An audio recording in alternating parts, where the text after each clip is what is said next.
السلام عليكم ورحمة الله وبركاته. داوديال برنامج gaar ayaan inii haynaa maantay. barnaamijkan waxaan ku falaqayn doonaa Soomaalida Finland.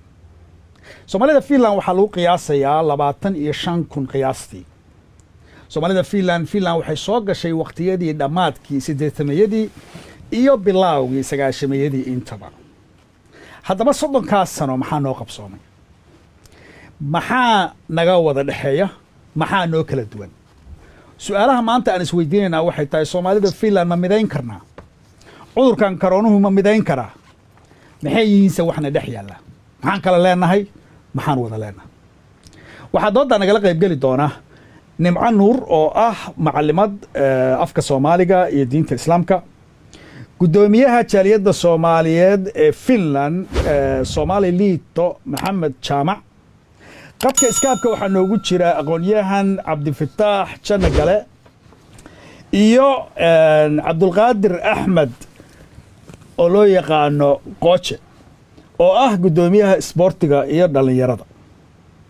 intaynaan u gelin doonteena waxaan doonayaa inaad ila daawataan video yar oo ka hadlaya oo la sameeyay dib haddaan ugu laabano 2012 bal videogaas aan eegno kabacdina waxaan daawanaynaa waxaan ka doodaynaa barnaamijkeena aan ugu talagalay inaan uga doodno arrimaha Soomaalida dalkan Finland.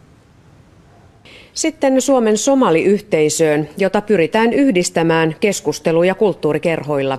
Tapaamisilla halutaan saada somalitaustaisten ihmisten ääni kuulumaan nykyistä paremmin suomalaisessa yhteiskunnassa. Erityisesti halutaan etsiä keinoja poistaa rasismia, jota somalit edelleen kohtaavat arkipäivässään. Kulttuurikeskus Kaisassa Helsingissä järjestetään jokaisen kuukauden viimeisenä keskiviikkona kaikille avoin keskiviikkoklubi. Suomessa asuvien noin 13 000 somalinkielisen ihmisen ääni pyritään saamaan klubissa yhteen. Paikalla on eri alojen somalitaustaisia asiantuntijoita. Mun ainakin näkökulmaa, että kyllä somalijärjestöä täällä Suomessa ollaan hyvin onnistuttu ja siitä ollaan opittu myös Suomen tapa, että työskentellään ja tehdään yhteistyö, vaikka ollaan eri mieltä. Yhteisen äänen löytymiselle on ollut tarvetta. Pari vuotta sitten tehdyn EU-raportin mukaan Suomessa asuvat somalitaustaiset ihmiset ovat yksi eniten syrjityistä kansanryhmistä Euroopassa. Noin puolet heistä kokee tulleensa syrjityiksi arjen tilanteissa viimeisen vuoden aikana. Eniten syrjintää tapahtuu työnhaussa. Erityisen huolestuttavaa Suomessa on ollut somalitaustaisten ihmisten kokema rikollisuus. Vain Tsekeissä romanit kokevat vuoden aikana yhtä paljon rasistisia rikoksia kuin Suomen somalit. Tilanne ei ole 2 vuodessa parantunut mihinkään. Keskiviikkoklubilaisista noin puolet on sitä mieltä, että tilanne on sama tai jopa pahempi kuin 2 vuotta sitten. Viimeksi meillä tuli nuori 13-vuotias poika, joka oli ihan järkyttynyt, kun hänet metrossa haukutiin terroristiksi. Ja jotain suomalaisia vanhempia ihmisiä olivat haukkuneet hänet ja hän tuli ja halusi tietää, että minkä näköinen hänen pitäisi olla, jotta hän ei näytäisi enää terroristilta. Keskiviikkoklubin lisäksi Suomen somalien tilannetta parantamaan on perustettu myös virkamiesvetoisia asiantuntijaryhmiä. Pelikenttä rasismin kitkemiselle on siis avattu. Varmastikin näinä aikoina on huomattu, vaalien aikana on huomattu, kuinka hieno ja suvaitsevainen maa tämä Suomi on. Ja meidän pitäisi yhdessä tehdä sen eteen työtä, että maa säilyy suvaitsevaisena maana ja kaikilla on sijansa suomalaisessa yhteiskunnassa. Eniten klubeissa ja kerhoissa kaivataan kuitenkin kohtaamisia tavallisten suomalaisten kanssa. waxaad arkayseen halkaas 2012 barnaamij yar ay Yle ay sameeyeen oo lagu sheegay in Soomaalidu ay tahay dadka la kulma cunsuriyadda ugu badan Yurub markii laga tago Romania markii laga tago Czech. waxaan nahay Soomaalida Finland. marka Maxmed waxaan rabaa inaan kugu bilaabo adiga sababta Soomaalida aadka loogu cunsuriyeeyo oo ilaa heerkaas ay u joogtaa maxay tahay cunsuriyaddu heerkaas u gaarsantaa? والله runtii waa su'aal aad iyo weyn oo inaga laftirkeena inaynu baarno aynu baahannahay waayo inagu waqti uma helin runtii inaynu arrimahaas oo kale ka gungaadhno. baaritaan inta badan baaritaanada la sameeyo waa baaritaan dad dibadii ay sameeyaan. marka inaga dhexdeena gudaheena waxaan u baahannahay inaynu gaarno heerkii insha Allah aynu gaadhin lahayn inaan baaritaanada si fiican loo sameeyo.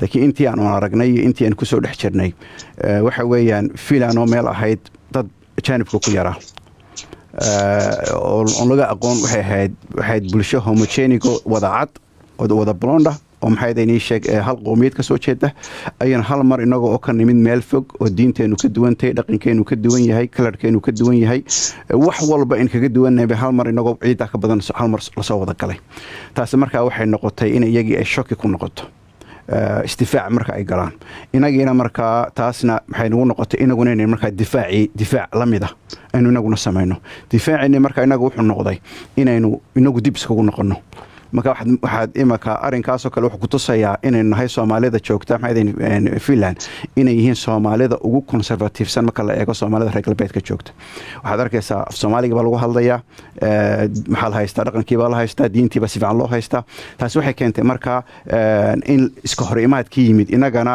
dhaqankeenii diinteenii iyo waxaynu wada lahayn inuu badbaadiyo inayn cunsuriyad badanna markaa la kulanno marka arrimahaasaa ka dhashay halkaa marka waxaan marka ka hadlaynaa waxay tahay okay haddii cunsuriyadda waa jirtay 30 sano waddankan joognana waa ognahay oo haddaba sidan ku arkayseen inay tahay Soomaalidu dadka aadka loo cunsuriyeeyo Finland qaybta annagu aan ku leenahay cunsuriyadda maxay tahay nimco haye su-aasha si fiican qaybta annagu wax qayba ma ku leenahay cunsuriyadda in annaga nala cunsuriyeeyo Soomaali haddana horta siduu maxamed sheegay anigana hore aan article uga qoray qofka marka uu la kulmo cunsuriyad wuxuu markaba ku dadaalaa inuu wixii uu ahaa iyo shaygaas lagu cunsuriyey uu ku sii dheganaado marka aniga Soomaalida hadda Finland eed gaar ah saaraya ma jirto aan ka ahayn in eedaas ay sababtay sabab ah inay la kulmeen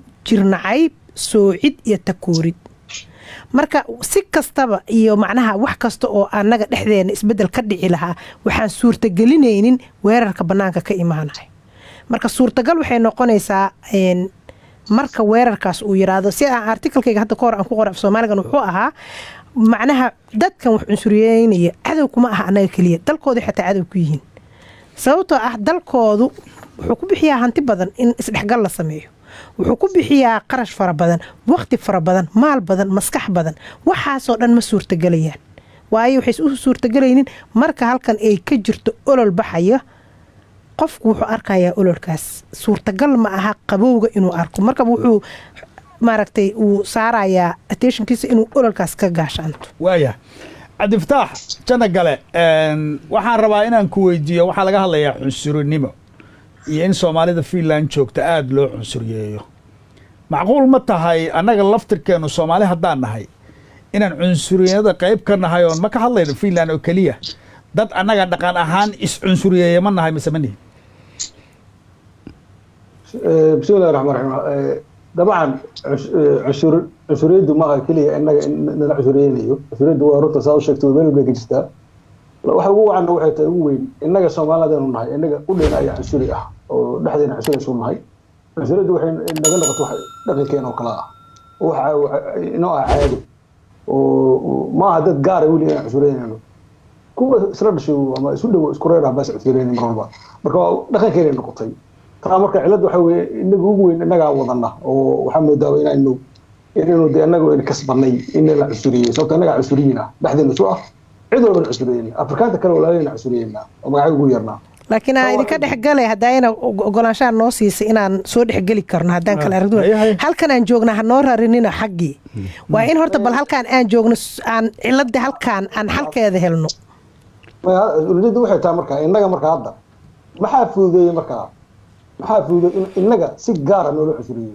ileen cunsuriyadu ma ay Soomaalida kaliya dadka cunsuriyiinta waxay cunsuriyeen ajaanibka dhan weyn cid walba ka duwan ayaga laakiin si toos ah ama si gaar ah waxay cunsuriyeen Soomaalida maxaa fududeeyay marka waxaa fududeeyay waa mid hadda aanu sheegnay inaga ayaa marka hore dad kala